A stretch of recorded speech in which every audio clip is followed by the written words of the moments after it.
ಬಳ್ಳಾರಿಯಲ್ಲಿ ಬಾಣಂತಿಯರ ಸಾವು ಪ್ರಕರಣಕ್ಕೆ ಸಂಬಂಧಪಟ್ಟಂತೆ ದಿನೇ ದಿನೇ ರಾಜ್ಯದಲ್ಲಿ ಚರ್ಚೆಗಳು ಸಾಕಷ್ಟು ಹೆಚ್ಚಾಗ್ತಾ ಇದೆ. ಈ ಸಾವಿಗೆ ಕಾರಣ ಏನು ಮತ್ತೆ ಇದರ ಬಗ್ಗೆ ತನಿಖೆ ಆಗಬೇಕು ಅಂತ ಎನ್ನುವಂತಹ ನಿಟ್ಟಿನಲ್ಲಿ ಬಿಜೆಪಿ ಇಂದು ಲೋಕಾಯುಕ್ತಕ್ಕೆ ದೂರು ಸಲ್ಲಿಸುವ ನಿಟ್ಟಿನಲ್ಲಿ ಹಲವು ಹೋರಾಟಗಳನ್ನು ಕೂಡ ಮಾಡ್ತಾ ಇರ್ತಕ್ಕಂಥದ್ದು.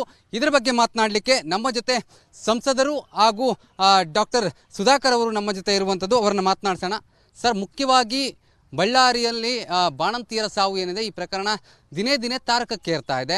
ಈ ವಿಚಾರವಾಗಿ ಬಿಜೆಪಿ ಇಂದು ಲೋಕಾಯುಕ್ತಕ್ಕೆ ಮನವಿಯನ್ನು ಮಾಡಲಿಕ್ಕೆ ಹೊರಟಿರುವಂಥದ್ದು. ಸರ್, ಇದ್ರ ಬಗ್ಗೆ ನಿಮ್ಮ ರಿಯಾಕ್ಷನ್? ನೋಡಿ, ನಾನು ಕೆಲವು ದಿನಗಳಿಂದ ಇದನ್ನು ಮಾಹಿತಿಯನ್ನು ಕಲೆ ಹಾಕ್ತಾ ಇದ್ದೀನಿ. ಬಳ್ಳಾರಿಯಲ್ಲಿ ನಡೆದಿರ್ತಕ್ಕಂಥದ್ದು ಮತ್ತು ರಾಜ್ಯದ ಮೂಲೆ ಮೂಲೆಗಳಲ್ಲಿ ಕೂಡ ನಡೆದಿದೆ. ಕಳೆದ 7-8 ತಿಂಗಳಲ್ಲಿ ನನಗೆ ಬಂದಿರೋ ಮಾಹಿತಿ ಪ್ರಕಾರ ಸುಮಾರು 108ಕ್ಕೂ ಹೆಚ್ಚು ನವಜಾತ ಶಿಶುಗಳು ಮರಣ ಆಗಿದೆ. 28ಕ್ಕೂ ಹೆಚ್ಚು ತಾಯಂದಿರ ಸಾವಾಗಿದೆ, maternal deaths and infant deaths. ಇದು ಪಶ್ಚಿಮ ಬಂಗಾಳ ಮೂಲದ ಏನು ಒಂದು ಸಂಸ್ಥೆ ನೀಡಿರ್ತಕ್ಕಂಥ ರಿಂಗರ್ ಲ್ಯಾಕ್ಟೇಟ್ ಸಲ್ಯೂಷನ್ ಅಂತೇಳಿ, ಅದು IV ಫ್ಲೂಯಿಡ್ ಏನು ಅದು ಹೈಡ್ರೇಷನ್ ಅಂದರೆ ದೇಹದ ನೀರಿನ ಅಂಶವನ್ನು ಅದನ್ನು ವೃದ್ಧಿ ಮಾಡಲಿಕ್ಕೆ ಮಾಡುವಂಥ ಕೆಲಸ. ಅದರಲ್ಲಿ ಆ ಒಂದು ಸಲ್ಯೂಷನನ್ನು ಚೆಕ್ ಮಾಡಿದಾಗ ಲ್ಯಾಬಲ್ಲಿ ಗೊತ್ತಾಗಿದೆ ಇದರಿಂದ ಇವತ್ತು ಇಷ್ಟು ಸಾವುಗಳಾಗಿದೆ ಅಂತೇಳಿ. ಸರ್, ಇದ್ರ ಬಗ್ಗೆ ಮಿನಿಸ್ಟರ್ ಅಂದರೆ ಆರೋಗ್ಯ ಸಚಿವರು ಒಂದು ಬಾರಿಯೂ ಕೂಡ ಬಳ್ಳಾರಿಗೆ ಭೇಟಿ ಕೊಟ್ಟಿಲ್ಲ ಅನ್ನುವಂಥದ್ದು ಈ ಸದ್ಯಕ್ಕೆ ಇರುವಂಥ ಆರೋಪ. ಒಂದೇ ಇಲ್ಲ, ಇದು ನೋಡಿ, ಯಾವುದೋ ಭಾಳ ಸುಲಭವಾಗಿ ಇವರು ಮಾತಾಡ್ತಾ ಇದ್ರು. ಆಗ ಯಾವುದು ಅಂಥ ಒಂದು ತುರ್ತು ಪರಿಸ್ಥಿತಿ ಇಲ್ಲ, ತುರ್ತು ಆರೋಗ್ಯ ಪರಿಸ್ಥಿತಿ ಇದೆಯಾ? ಇಷ್ಟು ಸಾವುಗಳಾಗಿದ್ದರೂ ಕೂಡ ಮಾನ್ಯ ಮುಖ್ಯಮಂತ್ರಿಗಳು ನೇತೃತ್ವದಲ್ಲಿ ಒಂದು ಸಭೆ ಮಾಡ್ತಾರೆ, ಯಾರೋ ಒಬ್ಬ ಪಾಪ ಅಧಿಕಾರಿನ ಸಸ್ಪೆಂಡ್ ಮಾಡ್ತಾರೆ, ಅಲ್ಲಿ ಕೈ ತೊಳ್ಕೊಂಡು ಬಿಡೋದು. ಸರ್ಕಾರಕ್ಕೆ ಜವಾಬ್ದಾರಿ ಇಲ್ವಾ? ನೂರಾರು ತಾಯಂದಿರ ಸಾವು, ಇವತ್ತು 28 ತಾಯಂದಿರ ಸಾವು, 100ಕ್ಕೂ ಹೆಚ್ಚು ನವಜಾತ ಶಿಶುಗಳ ಸಾವಾಗಿದೆಯಲ್ಲ, ಇದು ನಿಮಗೆ ನೈತಿಕ ಜವಾಬ್ದಾರಿ ಹೊರಬೇಕಾ ಬೇಡವಾ? ನಾವು ನಮ್ಮ ಸರ್ಕಾರದಲ್ಲಿದ್ದಾಗ ಜುಡಿಷಿಯಲ್ ಪ್ರೋಬ್ ಮಾಡಿಸಿದ್ವಿ, ನೀವ್ಯಾಕೆ ಮಾಡಿಸಿಲ್ಲ? ಅಲ್ಲೇ ಕೈ ತೊಳ್ಕೊಂಡು ಬಿಡೋದು, ಒಬ್ಬ ಅಧಿಕಾರಿನ ಒಂದು ಸಭೆ ಮಾಡೋದು, ನಿಮಗೊಂದು ನ್ಯಾಯ ನಮಗೊಂದು ನ್ಯಾಯ. ಇದಕ್ಕೆ ಹೋರಾಟ ಮಾಡಲೇಬೇಕಾಗ್ತದೆ. ನೂರಾರು ಸಂಖ್ಯೆಯಲ್ಲಿ ಸಾವಾಗಿರ್ತಕ್ಕಂಥದ್ದು ಇದು ಒಂದು ಬೇಜವಾಬ್ದಾರಿತನದ ಪರಮಾವಧಿ. ಇದು ಆರೋಗ್ಯ ಸಚಿವರಿಗೆ ಆರೋಗ್ಯ ಇಲಾಖೆಯನ್ನು ಯಾವ ರೀತಿ ನಿರ್ವಹಣೆ ಮಾಡಬೇಕು ಅಂತಲೇ ಇನ್ನೂ ಗೊತ್ತಾಗಿಲ್ಲ. ಹೇಗೆ ಅದು NABL ಲ್ಯಾಬಲ್ಲಿ ಅದು ಟೆಸ್ಟ್ ಆಗಬೇಕಾಗಿತ್ತು. KSMCL ಸಂಸ್ಥೆ ಟೆಂಡರ್ ಕೊಡುವಾಗನೇ ಒಂದು ಅಗ್ರಿಮೆಂಟ್ ಮಾಡಿಕೊಳ್ಳುತ್ತೆ. ಯಾವುದೇ ಒಂದು ನೀವು ಕೊಡುವಾಗ ಅದನ್ನು NABL ಲ್ಯಾಬಲ್ಲಿ ಟೆಸ್ಟ್ ಮಾಡಿ ಆ ಸರ್ಟಿಫಿಕೇಟನ್ನು ತೋರಿಸ್ಬೇಕು. ಅದಾದ ಮೇಲೆ ನೀವು ಯಾವುದೇ ಸಂಸ್ಥೆ ಬಳ್ಳಾರಿಗೆ ಹೋಯ್ತು ಅಂತ ಇಟ್ಕೊಳ್ಳಿ, ಅದು ಮೆಡಿಕಲ್ ಕಾಲೇಜ್ಗಿರ್ಬೋದು, ಜಿಲ್ಲಾ ಆಸ್ಪತ್ರೆಗಿರ್ಬೋದು, ಅಲ್ಲಿ ಕೂಡ ಸ್ಯಾಂಪಲನ್ನು ಟೆಸ್ಟ್ ಮಾಡಬೇಕು. ಎಲ್ಲ ಹಂತಗಳಲ್ಲಿ ಕೂಡ ಇಲ್ಲಿ ತಪ್ಪಾಗಿದೆ. ಇದರ ಹಿಂದೆ ಏನು ಕಾರಣ ಅನ್ನುವಂಥದ್ದನ್ನು ತನಿಖೆ ಮೂಲಕನೇ ಗೊತ್ತಾಗಬೇಕಾಗ್ತದೆ. ಇದನ್ನು ನನ್ನ ಪ್ರಕಾರ ನಾನು ಪಾರ್ಲಿಮೆಂಟಲ್ಲಿ ಕೂಡ ಇದನ್ನು ತೆಗೆದುಕೊಂಡಿದ್ದೇನೆ. ಅದೇ ರೀತಿ ಇದನ್ನು ಜುಡಿಷಿಯಲ್ ಎನ್ಕ್ವೈರಿ ಆಗಬೇಕು. ಸಿಟ್ಟಿಂಗ್ ಜಡ್ಜ್, ಇದು not less than sitting judge should investigate the matter.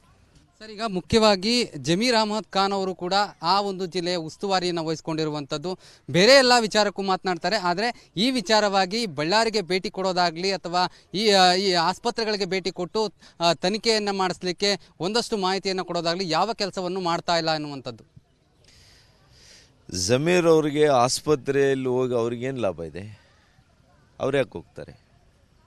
ಒಬ್ಬ ಜಿಲ್ಲಾ ಉಸ್ತುವಾರಿ ಸಚಿವರಾಗಿ ಇಷ್ಟು ದಿನಗಳಾಗಿದ್ರೂ ಕೂಡ ಅಲ್ಲಿ ಹೋಗಿ ಭೇಟಿ ಕೊಟ್ಟಿಲ್ಲ ಅಂದರೆ ಅವರು ಬಳ್ಳಾರಿ ಉಸ್ತುವಾರಿ ತಗೊಂಡಿರೋದು ಬೇರೆ ಕಾರಣಕ್ಕೆ, ಜನರನ್ನು ರಕ್ಷಣೆ ಮಾಡೋದಕ್ಕೋ ಅಥವಾ ಅಭಿವೃದ್ಧಿ ಮಾಡಲಿಕ್ಕೋ ಹೋಗಿಲ್ಲ. ಅವ್ರು ಹೋಗಿರೋ ಕಾರಣಗಳೇ ಬೇರೆ. ಇದನ್ನೆಲ್ಲ ನೋಡ್ತಾ ಇದ್ದಾರೆ. ನಮ್ಮ ಪಾರ್ಟಿಯವರು ಸುಮ್ಮನೆ ಇರಲಿಕ್ಕೆ ಸಾಧ್ಯ ಇಲ್ಲ. ಜನಪರವಾಗಿ ನಾವು ಹೋರಾಟ ಮಾಡಬೇಕಾಗ್ತದೆ.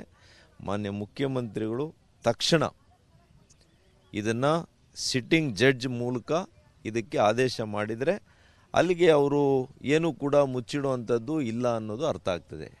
ಇಲ್ಲ ಅವರು ಸತ್ಯವನ್ನು ಹೇಳ್ದಿರಾ, ಯಾವುದೇ ಉನ್ನತ ಮಟ್ಟದ ತನಿಖೆ ಮಾಡಿಸ್ತೀರಾ, ಕೇವಲ ಒಂದು ಸಣ್ಣ ಸಭೆ ಮಾಡಿ ಒಬ್ಬ ಅಧಿಕಾರಿ ಮೇಲೆ ಗುಬ್ಬಚ್ಚಿ ಮೇಲೆ ಬ್ರಹ್ಮಾಸ್ತ್ರ ಬಿಡ್ತಾರಲ್ಲ, ಹಂಗೆ ಬಿಡೋದ್ರಿಂದ ಉಪಯೋಗ ಇಲ್ಲ. ಸತ್ಯ ಹೊರಗೆ ಬರಲ್ಲ. ಇದರಲ್ಲಿ ಸತ್ಯವನ್ನು ಅಡಗಿರ್ತಕ್ಕಂಥ ಕಾರಣ ಏನು, ಇದನ್ನು ಹೊರಗೆ ತರಲೇಬೇಕಾಗಿದೆ.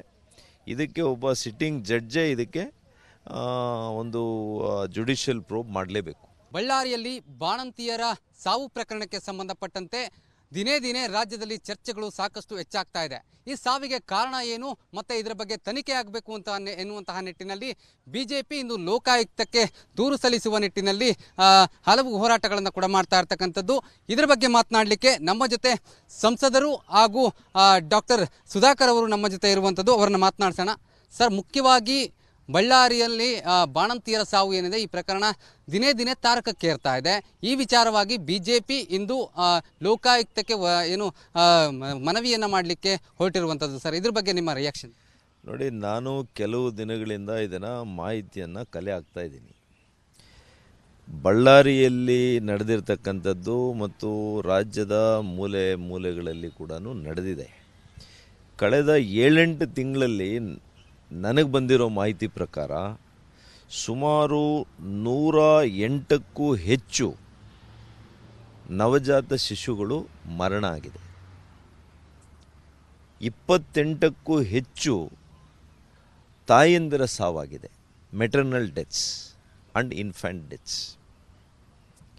ಇದು ಪಶ್ಚಿಮ ಬಂಗಾಳ ಮೂಲದ ಏನು ಒಂದು ಸಂಸ್ಥೆ ನೀಡಿರ್ತಕ್ಕಂಥ ರಿಂಗರ್ ಲ್ಯಾಕ್ಟೇಟ್ ಸಲ್ಯೂಷನ್ ಅಂತೇಳಿ, ಅದು IV ಫ್ಲೂಯಿಡ್ ಏನು ಅದು ಹೈಡ್ರೇಷನ್ ಅಂದರೆ ದೇಹದ ನೀರಿನ ಅಂಶವನ್ನು ಅದನ್ನು ವೃದ್ಧಿ ಮಾಡಲಿಕ್ಕೆ ಮಾಡುವಂಥ ಕೆಲಸ. ಅದರಲ್ಲಿ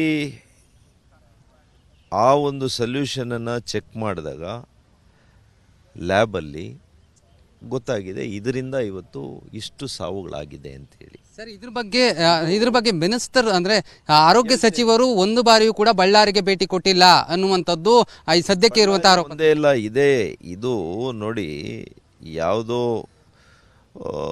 ಭಾಳ ಸುಲಭವಾಗಿ ಇವರು ಮಾತಾಡ್ತಾ ಇದ್ರು. ಆಗ ಯಾವುದು ಅಂಥ ಒಂದು ತುರ್ತು ಪರಿಸ್ಥಿತಿ ಇಲ್ಲ, ತುರ್ತು ಆರೋಗ್ಯ ಪರಿಸ್ಥಿತಿ ಇದೆಯಾ? ಇಷ್ಟು ಸಾವುಗಳಾಗಿದ್ದರೂ ಕೂಡ ಮಾನ್ಯ ಮುಖ್ಯಮಂತ್ರಿಗಳು ನೇತೃತ್ವದಲ್ಲಿ ಒಂದು ಸಭೆ ಮಾಡ್ತಾರೆ, ಯಾರೋ ಒಬ್ಬ ಪಾಪ ಅಧಿಕಾರಿನ ಸಸ್ಪೆಂಡ್ ಮಾಡ್ತಾರೆ, ಅಲ್ಲಿ ಕೈ ತೊಳ್ಕೊಂಡು ಬಿಡೋದು. ಸರ್ಕಾರಕ್ಕೆ ಜವಾಬ್ದಾರಿ ಇಲ್ವಾ? ನೂರಾರು ತಾಯಂದಿರ ಸಾವು, ಇವತ್ತು 28 ತಾಯಂದಿರ ಸಾವು, 100ಕ್ಕೂ ಹೆಚ್ಚು ನವಜಾತ ಶಿಶುಗಳ ಸಾವಾಗಿದೆಯಲ್ಲ, ಇದು ನಿಮಗೆ ನೈತಿಕ ಜವಾಬ್ದಾರಿ ಹೊರಬೇಕಾ ಬೇಡವಾ? ನಾವು ನಮ್ಮ ಸರ್ಕಾರದಲ್ಲಿದ್ದಾಗ ಜುಡಿಷಿಯಲ್ ಪ್ರೋಬ್ ಮಾಡಿಸಿದ್ವಿ, ನೀವ್ಯಾಕೆ ಮಾಡಿಸಿಲ್ಲ? ಅಲ್ಲೇ ಕೈ ತೊಳ್ಕೊಂಡು ಬಿಡೋದು, ಒಬ್ಬ ಅಧಿಕಾರಿನ ಒಂದು ಸಭೆ ಮಾಡೋದು, ನಿಮಗೊಂದು ನ್ಯಾಯ ನಮಗೊಂದು ನ್ಯಾಯ. ಇದಕ್ಕೆ ಹೋರಾಟ ಮಾಡಲೇಬೇಕಾಗ್ತದೆ. ನೂರಾರು ಸಂಖ್ಯೆಯಲ್ಲಿ ಸಾವಾಗಿರ್ತಕ್ಕಂಥದ್ದು ಇದು ಒಂದು ಬೇಜವಾಬ್ದಾರಿತನದ ಪರಮಾವಧಿ. ಇದು ಆರೋಗ್ಯ ಸಚಿವರಿಗೆ ಆರೋಗ್ಯ ಇಲಾಖೆಯನ್ನು ಯಾವ ರೀತಿ ನಿರ್ವಹಣೆ ಮಾಡಬೇಕು ಅಂತಲೇ ಇನ್ನೂ ಗೊತ್ತಾಗಿಲ್ಲ. ಹೇಗೆ ಅದು NABL ಲ್ಯಾಬಲ್ಲಿ ಅದು ಟೆಸ್ಟ್ ಆಗಬೇಕಾಗಿತ್ತು. KSMCL ಸಂಸ್ಥೆ ಟೆಂಡರ್ ಕೊಡುವಾಗನೇ ಒಂದು ಅಗ್ರಿಮೆಂಟ್ ಮಾಡಿಕೊಳ್ಳುತ್ತೆ. ಯಾವುದೇ ಒಂದು ನೀವು ಕೊಡುವಾಗ ಅದನ್ನು NABL ಲ್ಯಾಬಲ್ಲಿ ಟೆಸ್ಟ್ ಮಾಡಿ ಆ ಸರ್ಟಿಫಿಕೇಟನ್ನು ತೋರಿಸ್ಬೇಕು. ಅದಾದ ಮೇಲೆ ನೀವು ಯಾವುದೇ ಸಂಸ್ಥೆ ಬಳ್ಳಾರಿಗೆ ಹೋಯ್ತು ಅಂತ ಇಟ್ಕೊಳ್ಳಿ, ಅದು ಮೆಡಿಕಲ್ ಕಾಲೇಜ್ಗಿರ್ಬೋದು, ಜಿಲ್ಲಾ ಆಸ್ಪತ್ರೆಗಿರ್ಬೋದು. ಅಲ್ಲಿ ಕೂಡ ಸ್ಯಾಂಪಲನ್ನು ಟೆಸ್ಟ್ ಮಾಡಬೇಕು. ಎಲ್ಲ ಹಂತಗಳಲ್ಲಿ ಕೂಡ ಇಲ್ಲಿ ತಪ್ಪಾಗಿದೆ. ಇದರ ಹಿಂದೆ ಏನು ಕಾರಣ ಅನ್ನುವಂಥದ್ದನ್ನು ತನಿಖೆ ಮೂಲಕನೇ ಗೊತ್ತಾಗಬೇಕಾಗ್ತದೆ. ಇದನ್ನು ನನ್ನ ಪ್ರಕಾರ ಇದು ನಾನು ಪಾರ್ಲಿಮೆಂಟಲ್ಲಿ ಕೂಡ ಇದನ್ನು ತೆಗೆದುಕೊಂಡಿದ್ದೇನೆ. ಅದೇ ರೀತಿ ಇದನ್ನು ಜುಡಿಷಿಯಲ್ ಎನ್ಕ್ವೈರಿ ಆಗಬೇಕು. ಸಿಟ್ಟಿಂಗ್ ಜಡ್ಜ್ ಇದು, not less than sitting judge should investigate the matter. Sir, ಈಗ ಮುಖ್ಯವಾಗಿ ಜಮೀರ್ ಅಹಮದ್ ಖಾನ್ ಅವರು ಕೂಡ ಆ ಒಂದು ಜಿಲ್ಲೆಯ ಉಸ್ತುವಾರಿಯನ್ನು ವಹಿಸಿಕೊಂಡಿರುವಂಥದ್ದು. ಬೇರೆ ಎಲ್ಲ ವಿಚಾರಕ್ಕೂ ಮಾತನಾಡ್ತಾರೆ, ಆದರೆ ಈ ವಿಚಾರವಾಗಿ ಬಳ್ಳಾರಿಗೆ ಭೇಟಿ ಕೊಡೋದಾಗಲಿ ಅಥವಾ ಈ ಆಸ್ಪತ್ರೆಗಳಿಗೆ ಭೇಟಿ ಕೊಟ್ಟು ತನಿಖೆಯನ್ನು ಮಾಡಿಸ್ಲಿಕ್ಕೆ ಒಂದಷ್ಟು ಮಾಹಿತಿಯನ್ನು ಕೊಡೋದಾಗಲಿ ಯಾವ ಕೆಲಸವನ್ನು ಮಾಡ್ತಾ ಇಲ್ಲ ಅನ್ನುವಂಥದ್ದು. ಜಮೀರ್ ಅವರಿಗೆ ಆಸ್ಪತ್ರೆಯಲ್ಲಿ ಹೋಗಿ ಅವ್ರಿಗೇನು ಲಾಭ ಇದೆ? ಅವ್ರು ಯಾಕೆ ಹೋಗ್ತಾರೆ? ಒಬ್ಬ ಜಿಲ್ಲಾ ಉಸ್ತುವಾರಿ ಸಚಿವರಾಗಿ ಇಷ್ಟು ದಿನಗಳಾಗಿದ್ರೂ ಕೂಡ ಅಲ್ಲಿ ಹೋಗಿ ಭೇಟಿ ಕೊಟ್ಟಿಲ್ಲ ಅಂದರೆ ಅವರು ಬಳ್ಳಾರಿ ಉಸ್ತುವಾರಿ ತಗೊಂಡಿರೋದು ಬೇರೆ ಕಾರಣಕ್ಕೆ, ಜನರನ್ನು ರಕ್ಷಣೆ ಮಾಡೋದಕ್ಕೋ ಅಥವಾ ಅಭಿವೃದ್ಧಿ ಮಾಡಲಿಕ್ಕೋ ಹೋಗಿಲ್ಲ. ಅವ್ರು ಹೋಗಿರೋ ಕಾರಣಗಳೇ ಬೇರೆ. ಇದನ್ನೆಲ್ಲ ನೋಡ್ತಾ ಇದ್ದಾರೆ. ನಮ್ಮ ಪಾರ್ಟಿಯವರು ಸುಮ್ಮನೆ ಇರಲಿಕ್ಕೆ ಸಾಧ್ಯ ಇಲ್ಲ. ಜನಪರವಾಗಿ ನಾವು ಹೋರಾಟ ಮಾಡಬೇಕಾಗ್ತದೆ. ಮಾನ್ಯ ಮುಖ್ಯಮಂತ್ರಿಗಳು ತಕ್ಷಣ ಇದನ್ನು ಸಿಟ್ಟಿಂಗ್ ಜಡ್ಜ್ ಮೂಲಕ ಇದಕ್ಕೆ ಆದೇಶ ಮಾಡಿದರೆ ಅಲ್ಲಿಗೆ ಅವರು ಏನೂ ಕೂಡ ಮುಚ್ಚಿಡುವಂಥದ್ದು ಇಲ್ಲ ಅನ್ನೋದು ಅರ್ಥ ಆಗ್ತದೆ. ಇಲ್ಲ ಅವರು ಸತ್ಯವನ್ನು ಹೇಳ್ದಿರಾ, ಯಾವುದೇ ಉನ್ನತ ಮಟ್ಟದ ತನಿಖೆ ಮಾಡಿಸ್ತೀರಾ, ಕೇವಲ ಒಂದು ಸಣ್ಣ ಸಭೆ ಮಾಡಿ ಒಬ್ಬ ಅಧಿಕಾರಿ ಮೇಲೆ ಗುಬ್ಬಚ್ಚಿ ಮೇಲೆ ಬ್ರಹ್ಮಾಸ್ತ್ರ ಬಿಡ್ತಾರಲ್ಲ, ಹಂಗೆ ಬಿಡೋದ್ರಿಂದ ಉಪಯೋಗ ಇಲ್ಲ. ಸತ್ಯ ಹೊರಗೆ ಬರಲ್ಲ. ಇದರಲ್ಲಿ ಸತ್ಯವನ್ನು ಅಡಗಿರ್ತಕ್ಕಂಥ ಕಾರಣ ಏನು, ಇದನ್ನು ಹೊರಗೆ ತರಲೇಬೇಕಾಗಿದೆ. ಇದಕ್ಕೆ ಒಬ್ಬ ಸಿಟ್ಟಿಂಗ್ ಜಡ್ಜೇ ಇದಕ್ಕೆ ಒಂದು ಜುಡಿಷಿಯಲ್ ಪ್ರೋಬ್ ಮಾಡಲೇಬೇಕು. ಧನ್ಯವಾದಗಳು ಸರ್. ಇದಿಷ್ಟು ಡಾಕ್ಟರ್ ಸುಧಾಕರ್ ಅವರ ಮಾತಾಗಿರುವಂಥದ್ದು. ಅಂದರೆ ನ್ಯಾಯಾಂಗ ತನಿಖೆ ಆಗಬೇಕು, ಇದರ ಬಗ್ಗೆ ಸಂಪೂರ್ಣವಾಗಿ ತನಿಖೆ ಆದಂಥ ಸಂದರ್ಭದಲ್ಲಿ ಯಾವ ರೀತಿಯ ಘಟನೆ ನಡೆದಿದೆ ಮತ್ತು ಅದರ ಸತ್ಯಾಸತ್ಯತೆಗಳು ಕೂಡ ಬಯಲಾಗುತ್ತೆ ಎನ್ನುವಂತಹ ಸ್ಪಷ್ಟ ಹೇಳಿಕೆಯನ್ನು ಕೊಟ್ಟಿರುವಂಥದ್ದು. ಕ್ಯಾಮ್ರಾ ಪರ್ಸನ್ ಮನೀಶ್ ಜೊತೆ ನಟೇಶ್ ರಾಜಣ್ಣ, ರಿಪಬ್ಲಿಕ್ ಕನ್ನಡ, ನವದೆಹಲಿ.